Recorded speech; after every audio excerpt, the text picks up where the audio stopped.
What's going on, guys? Welcome back to TBT. The Throwback Tomb. And Yes. today, we're talking about 1988. What are those fingers? Anyway, 8-8. so 88. This is a year that I knew half of my list, and I couldn't pick a runner-up for a while. I was stuck, and I guess from what we talked about beforehand, you went a totally different route that I didn't think about going. So we'll see what you got going on. Well, ladies and gentlemen, my 1988 number one album Oh boy, is NWA, Straight Outta Compton. I knew it. 'Cause, like, you gotta pick it. You gotta pick it. It's I didn't when it think comes about to it. rap music, it's yeah, out there. definitely. It's But- very iconic. The three main songs, folks. Straight Outta Compton. Express Yourself. F the Yep. Police. I mean... And I thought my pick was going to be controversial, but never mind. It's, look, folks, here's the thing about music that a lot of people don't understand is, NWA, right? Yeah. Like, a lot of people, obviously, before them probably didn't like their music, and that's every year. Like, Frank Sinatra didn't like Elvis Presley, I'm sure, and all the, it goes down. But NWA, I mean, yes, there's some songs in there that people don't like, but here's the deal. They were told not to play this music. Oh, yeah. They were did it told anyway. that you can't say this back then. And they did it anyway. And they did because, one, freedom of speech, Yep. and two, that they were allowed to. So, And I you know mean, what? That album, if it wasn't for that album, 90s rap would have not happened the way it happened. Tupac and Biggie and all your other big Snoop 90s Dogg. rappers would not have happened the way it happened. Yeah.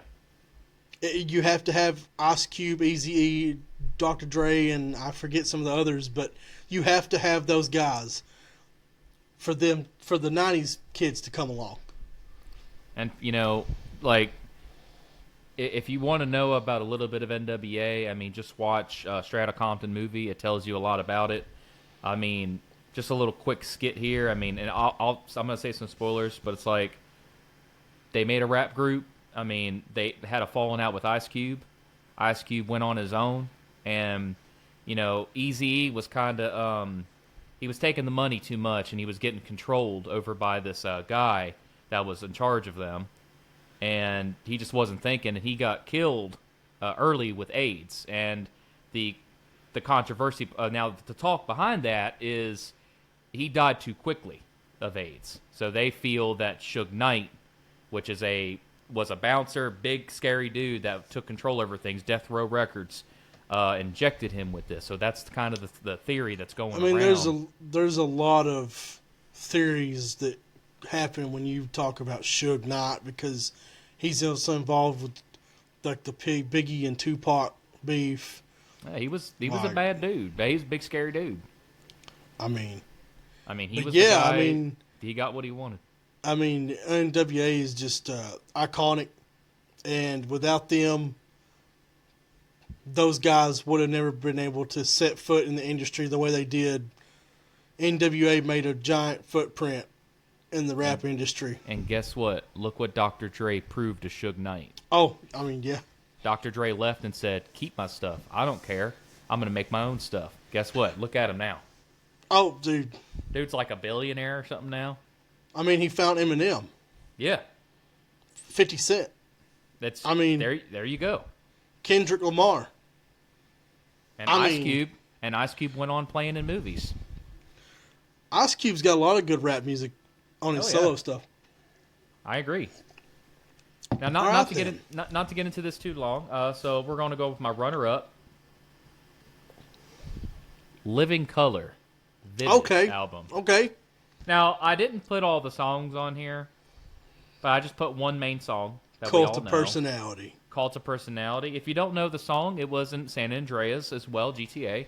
It was also the song, if you watch WWE, CM Punk started using that song later on in his life. So, amazing. The guitar, if you listen to it, you can tell it's a little sloppy, but it's good. Dude, killer. It's sloppy, but good. And you know what? I mean, the rest of the album, for me, isn't as good as that song in particular. but it's very experimental. It's called a funk metal album. Guitar Heroes, by the way, too. Funk metal. Funk You metal. know, that's what it's labeled as, a funk metal album. Huh. So it's very out there. It's different. Well, yeah, Props funk, to the guys though. I mean, that kind of sounds a little funky. Yeah, but there's other songs on the album that you can hear the straight up funk, like the bass and the jazz and all that. Like, it's crazy. It's been forever That's since I that's heard a pretty good pick. I appreciate that. Thank you. So my favorite, and Justice for All, Yeah, I had that. I had it. Metallica. I'll say that's my honorable mention to what he's about to mention. Blackened, Justice for All, Eye of the Beholder, one of the biggest songs ever. Another Guitar Hero album. Or song. The Shortest Straw, Harvester of Sorrow, Frayed Ends of Sanity. Ooh. Oh, My favorite. oh yeah. A lot of people are like, that's the worst song on the album. What are you talking about? What are you talking about? That Get- song is... I love playing it. Dyer's Eve, too. Dyer's Eve. Fastest drumming almost ever. Dude, Lars is killing in the 80s. I don't care. All right, so my runner-up, and this is where I was having a tough time because I was stuck between two. But at the end of the day, I decided I don't want to pick something that had some major controversy.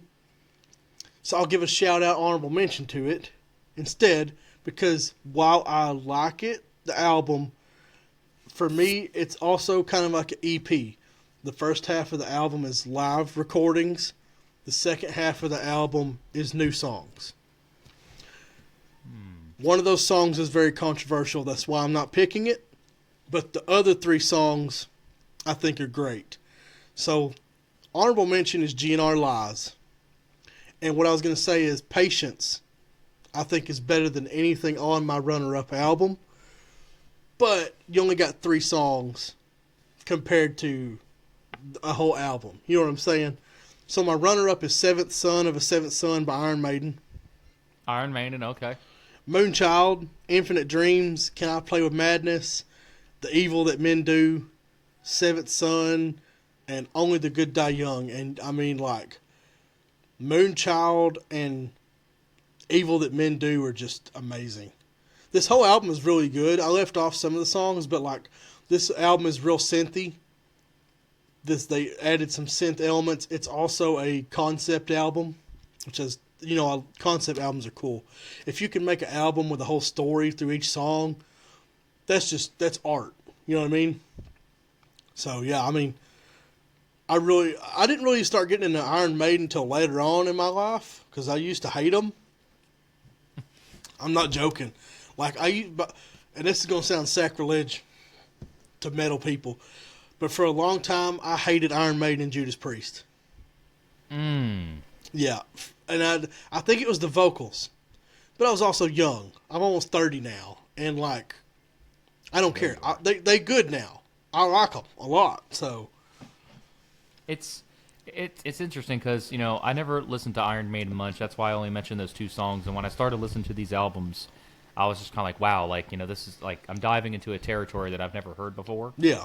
So it is Iron Maiden is pretty interesting. Oh Pretty yeah. good. Pretty great. Oh yeah. I'd have to say. If I have to listen to something and I just don't have anything else to listen to and I listen to Iron Maiden, that's fine. I can listen to it. They got so many songs that honestly, like, I think for me my favorite is probably Fear of the Dark or The Trooper. Like, Yeah, probably The Trooper. we play those all the time. So Yeah. 1989, we're closing the decade. We're getting close. We got 89 and 90. We're gonna start the 90s. All right, here comes 89, folks. Yeah.